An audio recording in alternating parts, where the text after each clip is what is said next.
42.3 ಇದು ಕಿಲೋಮೀಟರ್ಸ್ಗೆ. ಏಪ್ರಿಲ್ 16ಕ್ಕೆ ಪೂಜೆ ಮಾಡಿದ್ದು, ಜೂನ್ 29ಕ್ಕೆ ಕೆಲಸನೇ ಪ್ರಾರಂಭ ಆಗುತ್ತೆ. ಜೂನ್ 29ಕ್ಕೆ 19 ಜೂನ್ 17ಕ್ಕೆ ಕೆಲಸನೇ ಪ್ರಾರಂಭ ಆಗುತ್ತೆ.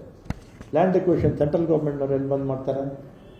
ಸೆಂಟ್ರಲ್ ಗೌರ್ಮೆಂಟ್ ಯಾವುದಾದ್ರು ಪ್ರಾಪರ್ಟಿ ಇದ್ದರೆ ಬಿಟ್ಕೊಡ್ತಾರೆ ಅಷ್ಟೇ, ಅಥವಾ ಮಿಲ್ಟ್ರಿದು ಯಾವುದನ್ನ ಇದ್ದರೆ ಬಿಟ್ಕೊಡ್ತಾರೆ ಅಷ್ಟೇ. ಲ್ಯಾಂಡ್ ಎಕ್ವಿಷನ್ ಮಾಡೋದಲ್ಲ ಸ್ಟೇಟ್ ಗೌರ್ಮೆಂಟ್, ನಮ್ಮ ಸ್ಟೇಟೇ ಅಂತಲ್ಲ, ಎಲ್ಲ ಸ್ಟೇಟಲ್ಲೂ ಅಷ್ಟೇ. ಈಗ ರೈಲ್ವೇದೆಲ್ಲ ಆಗ್ತಾಯಿದೆ ಪ್ರಾಜೆಕ್ಟ್ಸು, ನಮ್ಮದು 50% ಇರುತ್ತೆ. ಎಲ್ಲ ರೈಲ್ವೆ ಪ್ರಾಜೆಕ್ಟಲ್ಲಿ ಜಮೀನು ನಮ್ಮದು, 50% ನಮ್ಮದು. ಆದರೆ ಬಾವುಟ ಆರ್ಸೋಕ್ಕೆ ಮಾತ್ರ ಡೆಲ್ಲಿಯಿಂದ ಕರ್ಕೊಂಡ್ಬರ್ತಾರೆ, ನಮ್ಮನ್ನು ಕರೆಯೋದೇ ಇಲ್ಲ. ರಾಜ್ಯ ಸರ್ಕಾರದನ್ನು ಕರೆಯೋದೇ ಇಲ್ಲ. ನೀವು ನೋಡಿ, ನೀವೇ ಬೇಕಾದ್ರೆ ನೀವು ಇದರಲ್ಲಿ ತಗೊಳ್ಳಿ, ಯಾವುದು ಬೇರೆ ಬೇರೆ ಮನೆ ಇತ್ತೀಚೆಗೆಲ್ಲ ಮಾಡ್ತಾರಲ್ಲ, ಕರೆಯೋದೇ ಇಲ್ಲ. ಏನೋ ಅವರೇ ಬಂದು ಬಾವುಟ ಆರಿಸ್ಕೊಡ್ತಾರೆ. ರಾಜ್ಯ ಸರ್ಕಾರದ ಜಮೀನು, ರಾಜ್ಯ ಸರ್ಕಾರದ್ದು 50% ಹಣ ಇರುತ್ತೆ, ಅವ್ರು 50% ಕೊಟ್ಬಿಟ್ಟು ಬಾವುಟ ಆರಿಸೋಕ್ಕೆ ಬರ್ತಾರೆ. ಇಲ್ಲ ಹೋಗ್ತಾರೆ ಎಲ್ಲ, CM, DCM ಅದೆಲ್ಲ ಪ್ರೋಟೋಕಾಲ್ ಪ್ರಕಾರ ಇರುತ್ತೆ. ಹಾಂ, CM, DCM ಇಲ್ಲ, ಮಿನಿಸ್ಟ್ರಿಗೆ ನಮಗೂ ಕರೆದಿದ್ದಾರೆ. ಯಾಕೆ ನನ್ನ ಕ್ಷೇತ್ರದಲ್ಲಿ ಬರುತ್ತಲ್ಲ, ಅದಕ್ಕೆ ಕರೆದಿರ್ಬೇಕು. BTM ಸಿಲ್ಕ್ ಬೋರ್ಡಿಂದ ಇದರವ್ರು ಜಯದೇವ್ ಹಾಸ್ಪಿಟ್ಲ್ ಅವ್ರಿಗೆ ನನ್ನ ಅನಿಸ್ತೈತಿ ತಾನೆ. ಆಮೇಲೆ ಇದ್ರಲ್ಲಮ್ಮ ಯಾರು 3 ವರ್ಷ ಇದ್ದರು ಇವರು, ಅಂಜುಮ್ ಪರ್ವೇಜ್ ಇದ್ದರು, ಅದಾದಮೇಲೆ ಮಹೇಶ್ ಇದ್ದರು.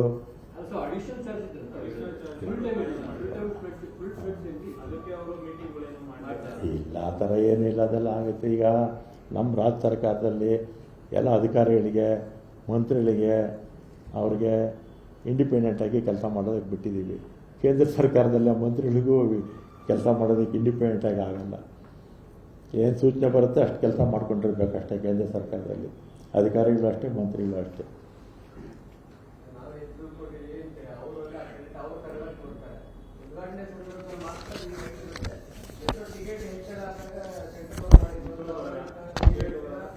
ಈಗ ಅದು ನಾನು ಪ್ರೆಸ್ ಮೀಟು ನಾನೇ ಮಾಡಿದ್ದೀನಿ.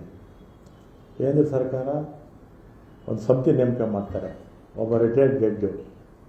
ಆಮೇಲೆ ಒಬ್ಬರನ್ನ ಇವ್ರು ಮಾಡಿದರು, ನಮ್ಮ ರಮಣಾರೆಡ್ಡಿ ಮಾಡಿದರು, retired IAS.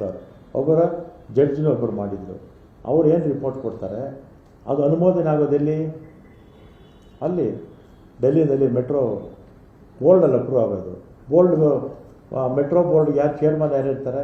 Principal secretary, UD principal secretary ಇರ್ತಾರೆ. ಇದೇನಾಗುತ್ತೆ, ಈ BJP ಅವರು ಸುಳ್ಳು ಹೇಳ್ತಾರಲ್ಲ, ಈ ನಮ್ಮವ್ರು ಏನು ಮಾತಾಡೋದು, ಕಾಂಗ್ರೆಸ್ ಅವ್ರು ಮಾತಾಡಲ್ಲ. ಆ BJP ಅವರು ಸುಳ್ಳು ಹೇಳಿದ್ದನ್ನು ಪತ್ರಿಕೆಗಳಲ್ಲೂ ಹಂಗೆ ಬಂದ್ಬಿಡುತ್ತೆ, ಜನನೂ ಬಂದ್ಬಿಡ್ತಾರೆ. ಈಗ ಒಂದು ನಿಮಿಷ, ಇಡೀ ದೇಶದಲ್ಲಿ ನಮ್ಮ ಮೆಟ್ರೋ ಅಂತಲ್ಲ, ಯಾವ ಮೆಟ್ರೋದಲ್ಲೂ ಕೂಡ ಬೆಲೆ ಏರಿಕೆ ಮಾಡುವಂಥ ಸಂದರ್ಭದಲ್ಲಿ ಇದಕ್ಕೆ ಮನವಿ ಹೋದಾಗ ಒಬ್ಬ ಜಡ್ಜನ್ನು ನೇಮಕ ಮಾಡ್ತಾರೆ, ಇನ್ನೊಬ್ಬರನ್ನ ಯಾರಾದರೂ ಸಾರ್ವಜನಿಕ ಇದು ಮಾಡ್ತಾರೆ. ಅದರಲ್ಲಿ ನಮ್ಮಲ್ಲಿ ನಮ್ಮ ಸ್ಟೇಟ್ ರೆಪ್ರೆಸೆಂಟೇಟಿವ್ ಆಗಿ ರಮಣಾರೆಡ್ಡಿ ಮಾಡಿದ್ರು, ರಿಟೈರ್ಡ್ IAS ಆಫೀಸರ್ನ. ಇವ್ರು ರಿಪೋರ್ಟ್ ಕೊಟ್ಟ ಮೇಲೆ ಡೆಲ್ಲಿನಲ್ಲಿ ಬೋರ್ಡ್ ಇರುತ್ತೆ, ಆ ಬೋರ್ಡ್ಗೆ ಯಾರು ಸೆಕ್ರೆಟರಿ ಚೇರ್ಮನ್ ಅಂದರೆ UD ಅಲ್ಲಿ ಸೆಕ್ರೆಟರಿ ಇರ್ತಾರಲ್ಲ, ಅರ್ಬನ್ ಡೆವಲಪ್ಮೆಂಟ್ ಸೆಕ್ರೆಟರಿ ಇರ್ತಾರಲ್ಲ, ಅವ್ರು ಚೇರ್ಮನ್ನು. ಅವರು ಅನುಮೋದನೆ ಆದಮೇಲೆ ಬೆಲೆ ಜಾಸ್ತಿ ಮಾಡಿ ನೀರು ಕೊಡಪ್ಪ. ಈಗ ನಾನು ದಾಖಲೆ ಪ್ರಕಾರ ಮಾತಾಡ್ತೀನಿ. ನಾನು ಹೇಳೋದು ದಾಖಲೆ ಪ್ರಕಾರ ಮಾತಾಡ್ತೀನಿ. ನಾನು ಹೇಳಿದ್ದು ಸುಳ್ಳೋ ನಿಜಾನೋ ನೀವು ಕನ್ಫರ್ಮ್ ಮಾಡ್ಕೊಳ್ಳಿ. ಅಲ್ಲ, ಹಂಗಲ್ಲ. CM ಕಡಿಮೆ ಮಾಡಿದ್ಮೇಲೆ ಕೇಂದ್ರ ಅವ್ರು ತೀರ್ಮಾನ ತಗೊಂಡಿದ್ದಾರೆ. ಏನಪ್ಪ ಚೀಫ್ ಮಿನಿಸ್ಟರ್ ಹೇಳ್ತಾ ಇದ್ದಾರೆ ಕಡಿಮೆ ಮಾಡಿ ಅಂತೇಳಿ ಅವ್ರು ಕಡಿಮೆ ಮಾಡಿದ್ದಾರೆ.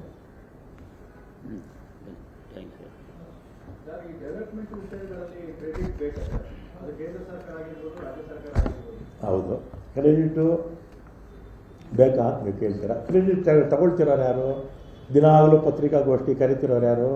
BJP ಅವರ, ಕಾಂಗ್ರೆಸ್ನವರ? ಹೇಳಿ, ನೀವೇ ಹೇಳಿ. ಕಾಂಗ್ರೆಸ್ನವ್ರು ಏನಾದರೂ ಮೆಟ್ರೋ ನಾವೇ ಮಾಡಿದ್ದು ನಾವೆಲ್ಲನ ನಿಮ್ಮ ಮುಂದೆ ತಾನೇ ಹೇಳ್ಬೇಕು. ನಾವು ಹೇಳಿದ್ವ ನಾವು? ಆದರೆ ದಿನಾಗಲೂ 3-4 ದಿವಸ ನೋಡ್ತಾ ಇದ್ದೀನಿ, ಪ್ರಚಾರ ತಗೊಳ್ತಿರೋರು ಯಾರು? ಇದು ಜನಕ್ಕೆ ಗೊತ್ತಾಗಬೇಕಲ್ಲ. ನಮ್ಮ ಕಾಂಟ್ರಿಬ್ಯೂಷನ್ ಏನು, ಸೆಂಟ್ರಲ್ ಗೌರ್ಮೆಂಟ್ ಕಾಂಟ್ರಿಬ್ಯೂಷನ್ ಏನು, ಜನಕ್ಕೆ ಗೊತ್ತಾಗಬೇಕಲ್ಲ. ನಾವೇನ ಅವ್ರಿಗಿಂತ ಮುಂಚೆ ಪ್ರಚಾರ ಹೇಳಿ ಮಾಡಿದ್ವಾ, ನಾವೇ ಮಾಡಿದ್ದು ಅಂತ ಮಾಡಬೇಕು. ಅದೇ ನಾವು ಮಾಡಲ್ಲ ಕಾಂಗ್ರೆಸ್ ಅವರು. ಹಾಂ, ಕೇಸು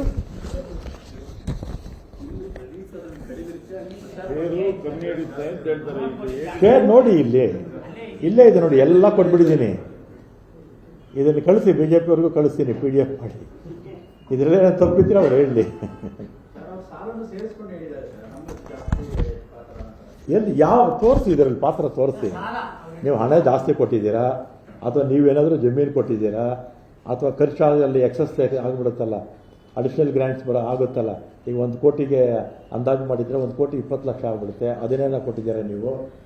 ಇಲ್ಲ ನೀವು ಎನ್ವೈರ್ಮೆಂಟಲ್ದು ಮತ್ತು ಬೇರೆ ಬೇರೆ ಪರ್ಮಿಷನ್ಸ್ ಏನೋ ಫಾಸ್ಟಾಗಿ ಮಾಡಿಕೊಟ್ರೆ ನೀವು? ಏನೂ ಮಾಡಲಿಲ್ವಲ್ಲ. ನೀವು ನಿಧಾನ ಮಾಡಿದ್ರಿಂದನೇ ತಡ ಆಯಿತು. ಯಾಕೆ ದೂರ್ತೀರಾ?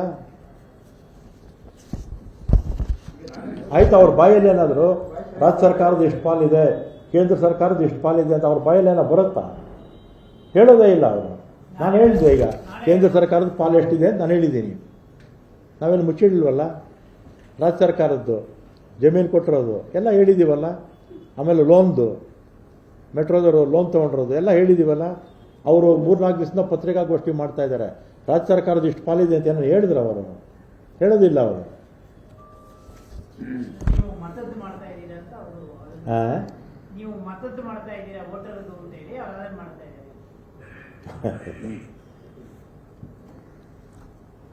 ಎಲ್ಲರಿಗೂ ಧನ್ಯವಾದ. Thank you. ರಾಹುಲ್ ಗಾಂಧಿ ಅವರು ನಿಮ್ಮ ಕ್ಷೇತ್ರದಲ್ಲಿ ಏನಾದರೂ ಆ ಥರ ಆಗಲಿಲ್ಲ?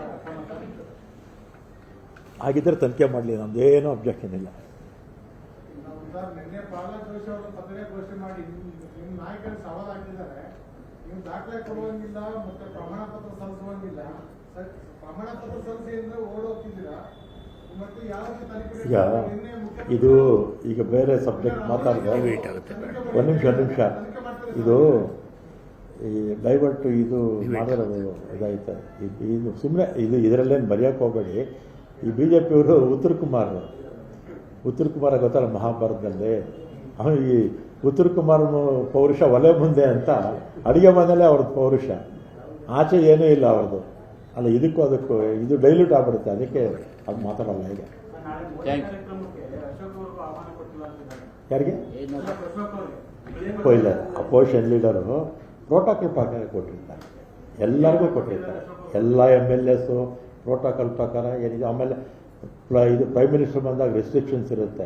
ನಮಗೆ ಗೊತ್ತಿಲ್ಲ, ನನಗಂತೂ ಕರೆದಿದ್ದಾರೆ. ಅದೇನೋ ಅವರು